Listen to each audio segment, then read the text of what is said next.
ಪ್ರಶಾಂತ್, ಯಾವಾಗಲೂ ನನಗನ್ನಿಸ್ತಾ ಇರೋದು ಈ ಮೌನ ವೃತಧಾರಿಯಾಗಿರುವ ಡಿ ಕೆ ಶಿವಕುಮಾರ್ ಅವರ ವೃತಭಂಗ ಮಾಡುವ ಪ್ರಯತ್ನ ನಡೀತಾ ಇದೆ.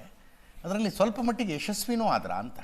ಅದರ್ವೈಸ್ ಯತೀಂದ್ರ ಅವರ ಸ್ಟೇಟ್ಮೆಂಟಿಗೆ ಯಾರಿಗೆ ಹೇಳಬೇಕು ಅವ್ರಿಗೆ ಹೇಳ್ತೀನಿ, ಎಲ್ಲಿ ಹೇಳಬೇಕು ಅಲ್ಲಿ ಹೇಳ್ತೀನಿ, ಶಿಸ್ತು ನಮ್ಮ ಪಕ್ಷದ ಮೊದಲ ಪ್ರಯಾರಿಟಿ,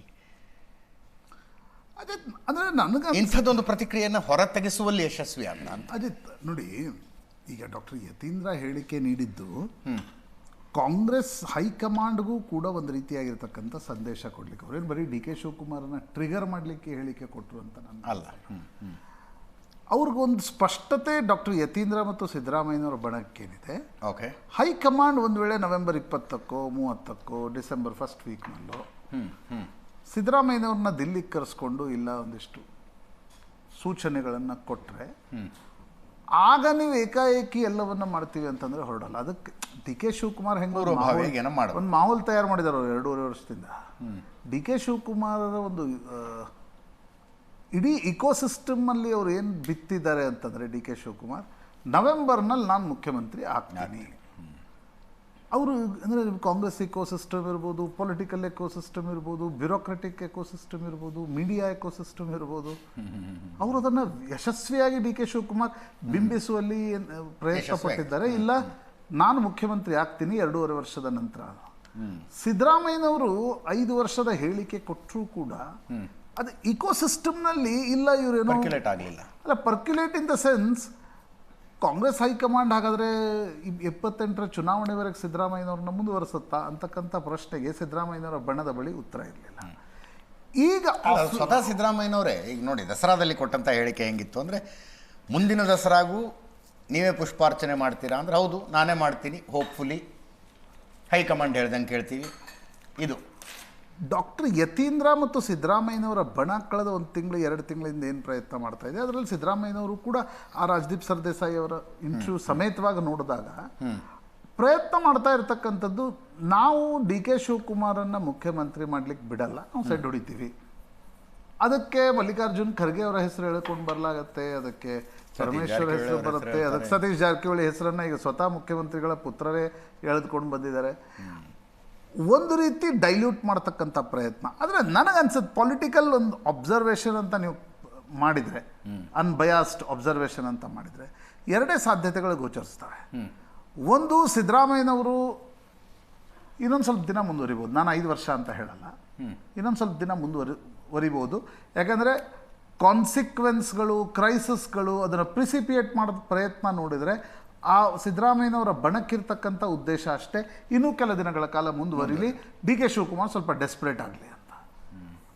ಇಲ್ಲ ಅಂದರೆ ಹೈಕಮಾಂಡ್ ತುಂಬ ಸುಲಭವಾಗಿ, ಈಗೇನು ನಾವು ಗದ್ದಲ ಗಲಾಟೆ ನಾಯ್ಸ್ ನೋಡ್ತಾ ಇದ್ದೀವಿ, ಇದಕ್ಕೆ ಹೊರತಾಗಿ ಹೈಕಮಾಂಡ್ ತುಂಬ ಕ್ಲೀನಾಗಿ ಹ್ಯಾಂಡಲ್ ಮಾಡಿ ಡಿ ಕೆ ಶಿವಕುಮಾರ್ ಮುಖ್ಯಮಂತ್ರಿ ಆಗುವ ಸಾಧ್ಯತೆ.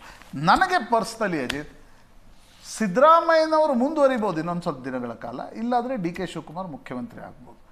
ಈ 2 ಸಾಧ್ಯತೆ ಬಿಟ್ಟರೆ ಜಾರಕಿಹೊಳಿ ಬಂದು ಮುಖ್ಯಮಂತ್ರಿ ಆಗೋದು, ಪರಮೇಶ್ವರ್ ಬಂದು ಮುಖ್ಯಮಂತ್ರಿ ಆಗೋದು, ಖರ್ಗೆ ಬಂದು ಮುಖ್ಯಮಂತ್ರಿ ಆಗುವ ಸಾಧ್ಯತೆಗಳು ನನಗೆ ತೀವ್ರ ಕಡಿಮೆಯಾಗಿ.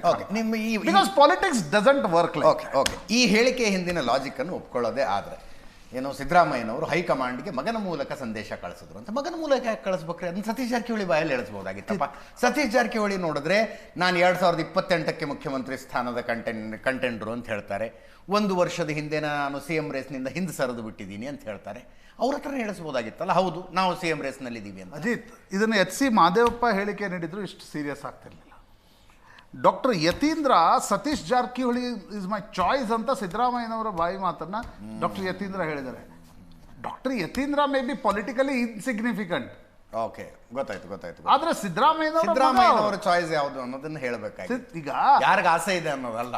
ಈಗ ಯಡಿಯೂರಪ್ಪನವರನ್ನ ಕೆಳಗಿಳಿಸುವಾಗ ಹೈಕಮಾಂಡ್ ವಿಜೇಂದ್ರನ್ನ ಕರೆದು ಮೊದಲು ಮಾತಾಡಿಸ್ತು. RSS ಮೊದಲು ವಿಜೇಂದ್ರನ ಕರೆದು ಮಾತಾಡಿಸ್ತು. ಸಾಕಷ್ಟು ಜನ ಬೆಂಬಲಿಗರಿದ್ರಲ್ಲ. ಡಾಕ್ಟರ್ ಯತೀಂದ್ರರ ಹೇಳಿಕೆಯನ್ನು ನೋಡಿದಾಗ ಮೊದಲ ಬಾರಿ ಡಾಕ್ಟರ್ ಯತೀಂದ್ರ ಈ ಮುಖ್ಯಮಂತ್ರಿಗಳ ಸಿದ್ದರಾಮಯ್ಯನವರ ಪರವಾಗಿ ಹೇಳಿಕೆ ಕೊಟ್ಟಂತೆ ಕಾಣುತ್ತೆ. ಒಂದು ವೇಳೆ if push comes to show ಅಂತೇನು ಇಂಗ್ಲೀಷ್ನಲ್ಲಿ ಹೇಳ್ತಾರೆ, ಅದು ಬಂದರೆ Satish Jarkiholi is also our choice ಅಂತಕ್ಕಂಥದ್ದನ್ನು ಅವರು ಹೇಳುವ ಪ್ರಯತ್ನವನ್ನು ಮಾಡಿದ್ದಾರೆ. ಎಸ್, ಆದರೆ ಈಗ 2023ರಲ್ಲಿ ಏನೇನು ದಿಲ್ಲಿಯಲ್ಲಿ ಆಯಿತು ಆ ಘಟನಾವಳಿಗಳನ್ನು ಮತ್ತು ಉಳಿದ Congress high command D K Shivakumar ಮಧ್ಯೆ ಇರ್ತಕ್ಕಂಥ ಇಕ್ವೇಷನ್ಸನ್ನು ಗಮನಿಸಿದಾಗ ಅಜಿತ್ ಅದೇ ಈಗ ನೋಡಿ, ನೀವು ಪ್ಯೂರ್ ಪ್ರಾಕ್ಟಿಕಲ್ ಪಾಲಿಟಿಕ್ಸೇ ತೆಗೆದುಕೊಳ್ಳಿ. ಸಿದ್ದರಾಮಯ್ಯನವರು ಒಂದು 6 ತಿಂಗಳು ಮುಂದುವರಿಸುವ ತೀರ್ಮಾನವನ್ನು ಹೈಕಮಾಂಡ್ ತೆಗೆದುಕೊಂಡ್ರೆ ಡಿ ಕೆ ಶಿವಕುಮಾರ್ ಸ್ವಲ್ಪ ವ್ಯಗ್ರರಾಗ್ಬೋದು, ಬಟ್ ಹೊರಗಡೆ ಹೌದು. ಆದರೆ ಸಿದ್ದರಾಮಯ್ಯನವ್ರನ್ನ ಕೆಳಗಿಳಿಸ್ತೀವಿ, ಯಾರನ್ನೋ ತರ್ತೀವಿ ಅಂತ ಹೊರಟಾಗ ಅದು ಮತ್ತೆ ಬೇರೆದೇ ಅಲ್ಲ, ಡಿ ಕೆ ಶಿವಕುಮಾರ್ ಅವ್ರ ಪೊಲಿಟಿಕಲ್ ನಿರ್ಣಯಗಳನ್ನು ತೆಗೆದುಕೊಳ್ಳಿ ಅವ್ರ ಸ್ವತಂತ್ರ. ಹೀಗಾಗಿ ಇದು ಹೈಕಮಾಂಡ್ ಹೇಗೆ ಇದನ್ನು ಫಾರ್ಮುಲಾ ತರುತ್ತೆ, ಮೊಡಾಲಿಟೀಸ್ ತರುತ್ತೆ, ಹೇಗೆ ಒಪ್ಪಿಸುತ್ತೆ, ನಾಟ್ ನೆಸಸರಿಲಿ ಈಗ ನಾವು ಹೇಳ್ತಾ ಇದ್ದೀವಿ ಇಲ್ಲ ಟಿ ವಿ ಚಾನಲ್ಗಳಲ್ಲಿ ಅವ್ರು ಬಂದು ಬೈಟ್ ಕೊಡ್ತಾರೆ, ಈ ಬೈಟ್ಗಳು ನಡೀತಾ ಇರ್ತಾರೆ. ಪಾಲಿಟಿಕ್ಸ್ ಬೈಟ್ಗಳ ಮೇಲೆ ನಡೆಯಲ್ಲ, ಪಾಲಿಟಿಕ್ಸ್ ಒಳಗಡೆ ನಡೆಯುತ್ತೆ. ಸುಸೂತ್ರವಾಗಿ ಕೂಡ ನಾನು ಹೇಳಿದ್ರು ನಿಮ್ಗೆ ಆಶ್ಚರ್ಯ ಪಡಬೇಕಾಗಿಲ್ಲ ನೀವು. ಆಗ ಸಿದ್ದರಾಮಯ್ಯನವರು ಈಗ ಪ್ಲಾನ್ ಎ ಪ್ರಕಾರ ಸುಸೂತ್ರವಾಗಿ ಅಂದ್ರೆ ಯಾವುದೊಂದು ಒಪ್ಪಂದಕ್ಕೆ ಬರಬೇಕಾಗತ್ತೆ. 8 ಜನ DCMಗಳು ಇರ್ತಾರೆ. ಈಗ ಸಿದ್ದರಾಮಯ್ಯನವರು ಪ್ಲಾನ್ ಎ ಪ್ರಕಾರ ನನಗೆ ಇನ್ನೊಂದಿಷ್ಟು ಲೀವರೇಜ್ ಟೈಮ್ ಸಿಗಲಿ ಅಂತ ಬಯಸ್ತಾ ಇರ್ಬೋದು. ಎರಡನೇ ಪ್ಲಾನ್ ಬಿ ಏನಿರ್ಬೋದು ಎಲ್ರದ್ದು, ಡಿ ಕೆ ಶಿವಕುಮಾರ್ ಮುಖ್ಯಮಂತ್ರಿ, ಒಂದು 4 ಉಪಮುಖ್ಯಮಂತ್ರಿ, KPCC ಅಧ್ಯಕ್ಷ ಬೇಕಾದವರು ಕಡೆಯವರು. ಸೊ ಏನು ಒಳಗಡೆ ಡಿಸ್ಕಷನ್ ನಡೆಯುತ್ತೆ ಅನ್ನೋದು ನನಗನ್ಸುತ್ತೆ ಅದು ಬಿಹಾರ ಫಲಿತಾಂಶದ ಬಂದ ನಂತರ ಶುರು. ಇದೆಲ್ಲವೂ ಈಗ ವಾತಾವರಣ ಮಾಹೋಲ್ ನಿರ್ಮಿಸುವ ಪ್ರಯತ್ನ ಎರಡೂ ಬಣಗಳಿಂದ ನಡೀತಾ ಇದೆ.